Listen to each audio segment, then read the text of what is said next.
এমন একটি সম্পর্ক যা সঠিক মানুষের সাথে হলে উন্নতির সঠিক দিশা পাওয়া যায়, কোনো ভুল মানুষের সাথে হলে সবটা এলোমেলো হয়ে যায়।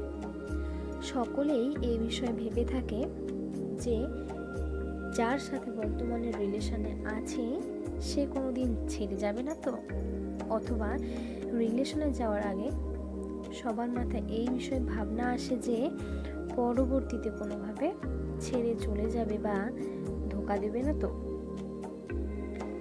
এই ভাবনা নতুন বা পুরনো প্রতিটি জেনারেশনে ভেবে থাকে।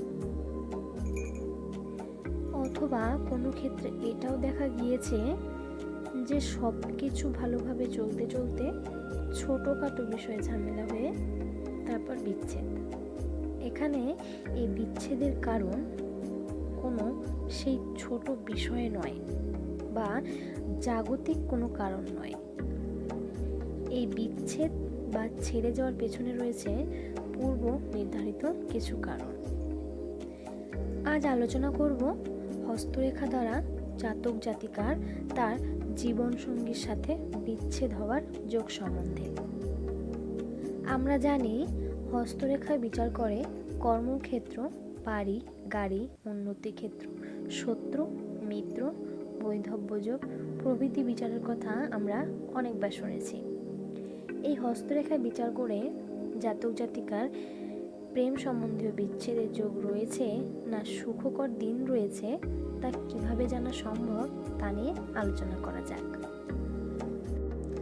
হাতের মধ্যভাগে যে হৃদয় রেখা রয়েছে, আমাদের মানসিক দিক মেনটেন করে যে রেখা, লক্ষ্য করুন হৃদয় রেখার ওপর দিয়ে কোনোভাবে যদি অন্য কোনো ছোটোখাটো রেখা অনেকগুলি এপার থেকে ওপার ছেদ করে গিয়েছে, অথবা হৃদয় রেখার ওপর ক্রস চিহ্নের পরিমাণ বেশি রয়েছে, তবে এক্ষেত্রে ভাগ্যরেখা ও রবি রেখা এপার ওপার হয়েই থাকে।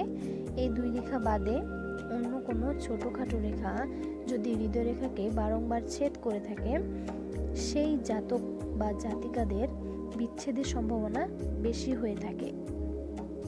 ভিডিওটি ভালো লাগলে লাইক করুন এবং আপনার কোন লেখাটি রয়েছে কমেন্টে অবশ্যই জানান।